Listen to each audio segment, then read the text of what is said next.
Saudara, Mahkamah Konstitusi tolak seluruh gugatan sengketa Pilpres yang diajukan Anies Muhaimin dan Ganjar Mahfud. Apakah atas keputusan ini semua capres akan menerima keputusan ini? Lalu bagaimana kita melihat peta politik pasca putusan MK? Kita akan kupas bersama tim Paslon nomor 1 Zuhad Aji Firmantoro dan juga tim hukum Paslon 02 Oto Hasibuan dan juga sudah ada Pak Firman Jayadaili dari tim hukum Paslon 03. Selamat sore, terima kasih sudah bergabung bersama kami di Kompas Petang. Selamat sore, Pak Cynthia. Mas Zuhad, langsung saja, bagaimana tim dari 01 menanggapi putusan MK yang menolak semua permohonan? Baik, pertama sekali tentu kita akan menghormati segala keputusan Mahkamah Konstitusi. Meski demikian, kita tetap memiliki banyak catatan atas putusan-putusan ini. Sebagai sebuah negara hukum, tentu apa yang sudah diputuskan melalui Mahkamah Konstitusi ini. Halo? Ya, silakan, Mas Zuhad. Iya, jadi sebagai sebuah negara hukum, bagaimana yang sudah dituliskan dalam konstitusi kita, tentu kita menghormati betul putusan Mahkamah Konstitusi apapun bentuknya. Meski demikian, kita tetap memiliki banyak catatan atas putusan yang tadi sudah dibacakan oleh Mahkamah Konstitusi, gitu. Bahwa kita agak di luar ekspektasi gitu ya. Kemarin kami benar-benar optimis karena melihat proses persidangan yang begitu substantif begitu dilaksanakan oleh Mahkamah Konstitusi, tapi tiba-tiba di ujung ketika membicarakan soal pokok perkara, tiba-tiba Mahkamah perspektifnya bergeser menjadi sangat normatif. Oke, di luar ekspektasi. Kalau dari Pak Firman sendiri seperti apa? Kalau dari 01 di luar ekspektasi, kalau dari 02 seperti apa? Di sini kan juga ada dissenting opinion dari 3 hakim. Pak Firman. Oh ya, pada dasarnya kami tim hukum prinsipal 03, Pak Ganjar, Pak Mahfud, tentu menyampaikan pandangan-pandangan kritis dan catatan kritis terhadap putusan Mahkamah Konstitusi yang diawali dengan konstruksi pertimbangan yang menurut kami tidak sesuai dan tidak berdasar. Maka dengan demikian, kalau merujuk pada basis permohonan, posita dan juga petitum yang kami sampaikan, maka tentu kami berkeberatan. Tetapi karena ini Mahkamah Konstitusi sebagai mahkamah yang memiliki hak dan kewenangan konstitusional untuk memeriksa dan memutus hasil pemilihan umum, maka tentu itu kami mencatat secara administratif hukum. Kami menggunakan frasa diksi, kami mencatat itu secara administratif hukum. Kami mencatat itu secara dokumentatif hukum. Karena memang tidak ada pilihan yang lain. Kecuali kalau ada pilihan yang lain, misalnya ada proses upaya hukum yang lain di Mahkamah Konstitusi. Dan lalu bagaimana Anda menanggapi ada 3 hakim yang memiliki pendapat yang berbeda? Ya, yang kami tanggapi dulu secara formal institusional MK ya. Tetapi kami juga mencatat betul pemikiran basis pertimbangan yang disampaikan oleh ketiga hakim Mahkamah Konstitusi yang merupakan dan berlatar belakang guru besar hukum, ketiga perguruan tinggi yang menyampaikan dissenting opinion.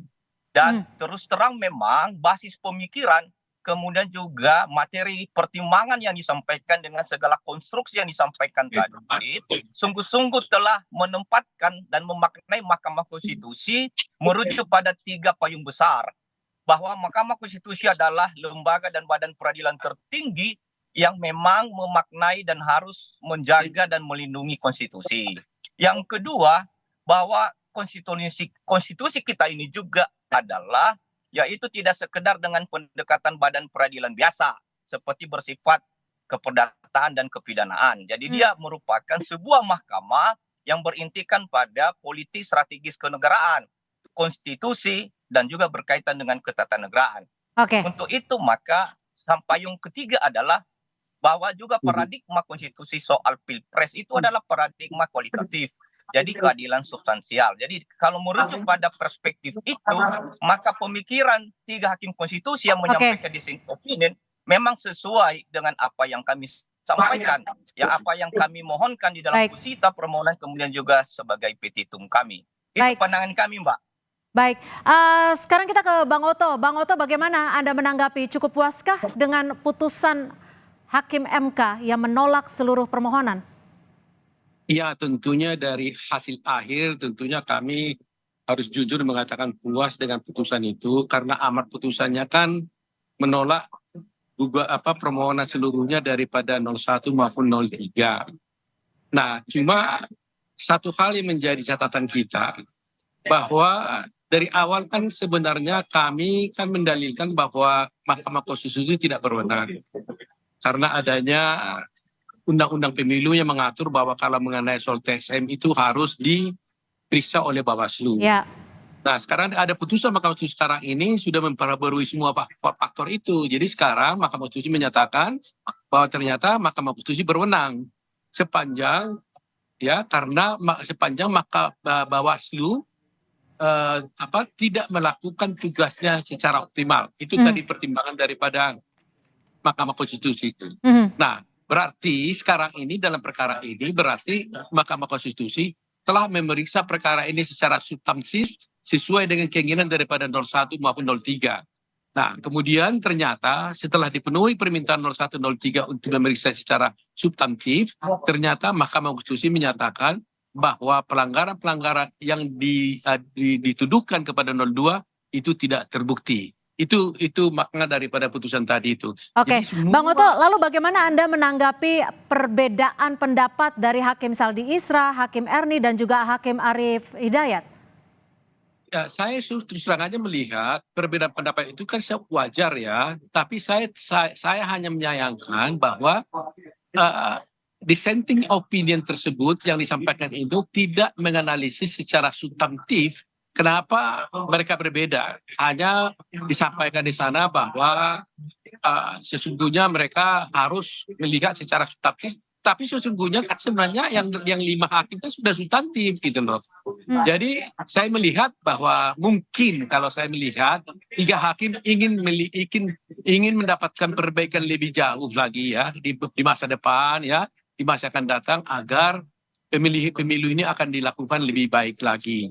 Nah, satu hal yang tidak disampaikan yang menjadi perhatian kita adalah selama ini kan kita kan terakhir ini kan agak ramai soal amicus curiae kan. Ya. Ternyata oleh hakim sama sekali dinyatakan bahwa mereka membaca amicus curiae itu tapi sama sekali tidak dipertimbangkan apapun. Nah, jadi berarti apa yang dilakukan oleh para amici tersebut yang begitu banyak sama sekali satu pun tidak dipertimbangkan oleh Mahkamah Konstitusi. Jadi ini menjadi catatan kita juga di kemudian hari. Oke, baik. Sebelum kita lanjutkan dialog, saya akan mencoba menampilkan tanggapan dari Hakim Arief Hidayat terkait perbedaan pendapat yang sempat ia utarakan dalam sidang sengketa Pilpres 2024. Sejak pemilu presiden dan wakil presiden tahun 2004, 2009, 2014, dan 2019 tak pernah ditemukan pemerintahan yang turut campur dan cawe-cawe dalam pemilihan presiden dan wakil presiden. Akan tetapi pada pemilihan presiden dan wakil presiden tahun 2024 terjadi hiruk pikuk dan kegaduhan yang disebabkan secara terang-terangan presiden dan aparaturnya bersifat tidak netral bahkan mendukung pasangan calon presiden tertentu. Apa yang dilakukan presiden seolah-olah mencoba menyuburkan spirit politik dinasti yang dibungkus oleh virus nepotisme sempit yang berpotensi mengancam tata nilai demokrasi ke depan. Mas Zuhad, bagaimana Anda menanggapi pandangan yang berbeda dari Hakim Konstitusi Arief Hidayat ini yang menyebutkan bahwa ada klausul yang menyuburkan politik dinasti? Iya, kan memang sejak awal sudah kita sampaikan dalam dalil permohonan kita itu, Mbak, tentang tidak netralnya lembaga kepresidenan. Jadi saya pertama apresiasi juga terkait dengan apa yang disampaikan oleh Bang Oto tadi ya, bahwa memang pada bab kewenangan MK itu memilih untuk menjaga konstitusi secara substantif betul itu. Kita apresiasi. Tetapi begitu masuk ke pokok perkara itu agaknya bergeser Ya. gitu menjadi sangat normatif. Nah, terkait dengan statement tadi, sesuai dengan yang sudah kami sampaikan, ini kan berarti tidak bisa juga lalu diabaikan apa yang kami dalilkan itu sama sekali tidak terbukti, kan bukan begitu. Ini hanya soal ternyata tidak mayoritas hakim saja gitu meyakini dengan penuh. Artinya kalaupun dinilai secara kualitatif, validasi keputusan Mahkamah Konstitusi ini tidak bisa divalidasi dengan angka 100% gitu. Oke. Ada persentase di mana hakim meyakini apa yang kami dalilkan. Meskipun ya barangkali dari sisi kuantitatif seperti yang sering disampaikan oleh pihak 02 itu mohon maaf maksud saya paslon 02 melalui kuasa hukumnya itu memang tidak terpenuhi secara kuantitatif sekali lagi, tetapi secara kualitatif patut dipertimbangkan dan kami meyakini memang sebenarnya sudah terbukti. Oke, Bang Oto sekarang. Bang Oto, ini kan dari 3 hakim dianggap ada menyuburkan politik dinasti. Ada juga keterlibatan aparat negara, pejabat negara, penyelenggara di sejumlah daerah, dan juga persoalan penyaluran bansos. Bagaimana Anda menanggapinya? Begini, kalau 5 hakim kan secara kualitatif sudah menyatakan bahwa tidak terbukti. 3 hakim mengatakan secara kualitatif terbukti, kan begitu persoalannya. Nah, persayangnya seperti pendapat daripada Hakim Arief, saya tetap menghormati apa yang menjadi putusan beliau. Tetapi kalau boleh saya memberikan pendapat, bahwa sebenarnya saya hanya khawatir saja begini, bahwa Mahkamah Konstitusi ini kan the guardian of constitution kan, penjaga konstitusi. Tapi banyak dibicarakan di dalam pertimbangannya itu persoalan etik gitu loh. Seakan-akan Mahkamah Konstitusi ini mau bergeser hanya menjaga etik gitu loh. Itu yang saya pikir agak sedikit berbahaya menurut saya. Sehingga semestinya Mahkamah Konstitusi harus tetap kepada tugas utamanya yaitu menjaga konstitusi. Karena di dalam konstitusi kan etikanya sudah ada. Jadi tidak boleh lagi dia memisahkan antara etika dan konstitusi sendiri. Jadi saya kadang-kadang tadi mengatakan bahwa dia lebih mengedepankan etik. Sedangkan etik ini kan merupakan suatu norma yang umum yang tidak merupakan suatu konkret kan. Nah, padahal ini kan sengketa. Jadi harus kita ingat, ini sengketa. Kalau ada sengketa, berarti ada 2 kepentingan yang bertabrakan atau lebih gitu. Oke. Baik. Jadi harus dibuktikan gitu loh, nggak boleh ditafsirkan saja gitu. Pak Firman, selanjutnya apakah ada langkah khusus karena kita juga tahu kalau MK sifatnya adalah final and binding. Lalu langkah politiknya adakah? Kami masih belum memikirkan apa alternatif dan langkah-langkah berikut sebab baru hari ini kita menerima apa yang menjadi putusan Mahkamah Konstitusi.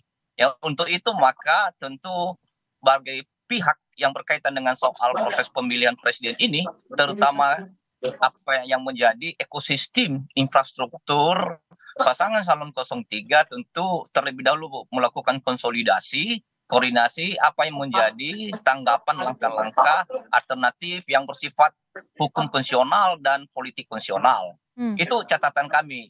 Tapi pada dasarnya terus terang memang kami dalam posisi berkeberatan dengan putusan MK yang terdiri dari 5 orang hakim dan 3 orang yang menyampaikan dissenting opinion.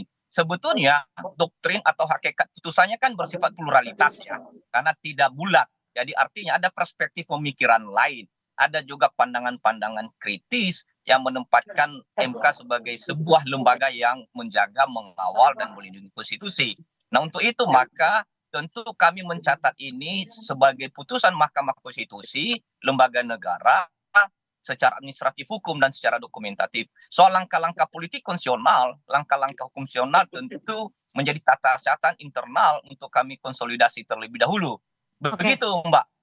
Oke, kalau dari tim hukum 01 sendiri akan seperti apa nih? Apakah akan menyiapkan langkah khusus atau mungkin sudah dipersiapkan peta politiknya akan seperti apa? Ya baik Mbak, untuk langkah hukum berikutnya tentu kita akan menyampaikan ini merapatkan ini terlebih dahulu di internal. Lalu untuk langkah politik tentu yang lebih legitimate menyampaikan itu teman-teman relawan dan partai politik lebih legitimate untuk itu serta capres-cawapres. Hanya saja sekali lagi apa yang hari ini sudah diputuskan oleh Mahkamah Konstitusi sebagai satu keputusan lembaga yang berwenang, kita tetap menghormatinya. Bahwa ada catatan-catatan itu pasti, dan itu akan kita kemudian akan koreksi, tapi bagaimana langkah koreksinya nanti akan kita sampaikan berikutnya. Baik, terima kasih Mas Zuhad Aji Firmantoro, tim hukum dari 01, Bang Oto Hasibuan, terima kasih juga Pak Firman Jaideli sudah bergabung bersama kami di Kompas Petang. Terima kasih atas perspektif Anda. Selamat sore, sampai jumpa.